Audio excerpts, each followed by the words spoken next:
વળાંક આવે અને વળવું પડે તો એને રસ્તો બદલ્યો ન કહેવાય, અને પરિસ્થિતિઓ સાથે જો પોતાની જાતને બદલવી પડે ને તો એને સ્વભાવ બદલ્યો ન કહેવાય. તો આજની વાત શેર કરતાં પહેલાં અત્યારે વાગ્યા છે 2:30 અને હું અને ક્રિશ જમવા બેઠા છીએ. અને આજે જમવામાં શું બનાવ્યું છે એ હું તમને કહું. તો આજે બનાવી છે કઢી ખીચડી, સાથે છે ડુંગળી, અને કાલે સાસુમાએ મોકલી હતી કેરીનું સલાડ વિથ છાશ. અને અડધું જમાઈ ગયા પછી મને યાદ આવ્યું કે આજે જે શબ્દનો વધારે પડતો ઉપયોગ થયો છે તો કેમ નહીં આજે એ જ વાત શેર કરી દઉં. તો થયું એવું છે કે આજે મેં કઢી ખીચડી બનાવ્યા, એટલે થોડુંક સવારે સાહેબ માટે ટિફિનમાં દૂધી બટેકાનું શાક બનાવ્યું હતું અને થોડુંક વધ્યું હતું, તો મેં કઢી અને ખીચડીની અંદર થોડુંક શાક નાખ્યું. અને હજી હું નાખતી જ હતી ને ત્યાં ક્રિશ મોઢું બગાડવા માંડ્યો કે મમ્મી કઢી ખીચડીમાં તે શાક નાખ્યું એમ. એટલે મને કે તું નાની હતી ત્યારે એ કે શાક નાખીને ખાતી કે કઢી ખીચડીમાં. એટલે મેં એને કીધું હા, મેં કીધું હું તો કઢી ખીચડીમાં શાક નાખીને ખાતી એમ. મને કે કાંઈ બદલાણી નથી હો, એવી ને એવી છો હજી એમ, જાણી કે મેં મને નાનપણથી ઓળખતો એમ. અને બીજું એક એવું થયું હતું કે સવારે છોકરાઓ છે એ ક્લાસમાં થોડીક વાતુએ ચડી ગયા હતા, એટલે મેં એ લોકોને એમ કીધું કે ભાઈ વાતુડી તો હુંય છું, પણ આપણે ક્યાં વાત કરવી અને ક્યાં મૂંગું રહેવું એટલી આપણને ખબર પડવી જોઈએ. એટલે પહેલાં હુંય બહુ વાતુડી હતી નાની હતી ત્યારે, પણ હવે એટલી ખબર પડવા માંડી છે કે ક્યારે મૂંગું રહેવું ને ક્યારે વાતું કરવી એમ.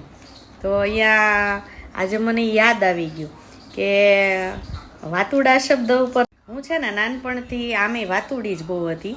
અને એક બીજું એ કે મારો અવાજ છે ને એટલો બધો ફાસ્ટ હું આમ મોટેથી બોલતી ને કે મારા પપ્પા ને મારી બેન તો બે આમ કાન કરી જતા. પણ મોટી થઈ ને એટલે મને પણ મારામાં બદલાવ આવ્યો.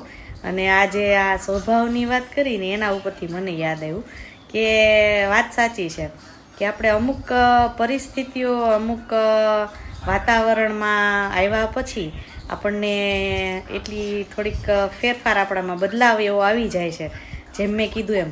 બાકી સ્વભાવ તો બદલાતો જ નથી, પણ મને ખુદને મારામાં ઘણો બદલાવ લાગે છે કે હવે હું પહેલાં જેટલી વાતો કરતી એટલી બધી વાતો કરતી નથી. હા, તમારી યારે લગભગ આગળ રોજ વાતો કરતી હોય એ અલગ વાત છે, પણ મને પણ મારા સ્વભાવમાં ફેર લાગવા માંડ્યો છે કે જ્યાં જરૂર હોય છે ત્યાં જ હું વધારે પડતી વાત કરું છું. બાકી જનરલી બહુ મને વાતો કરવા બહુ ગમતી નથી. એટલે મને મારું નાનપણ આજ યાદ આવી ગયું કે હું નાની હતી ત્યારે કેવી વાતોડી હતી.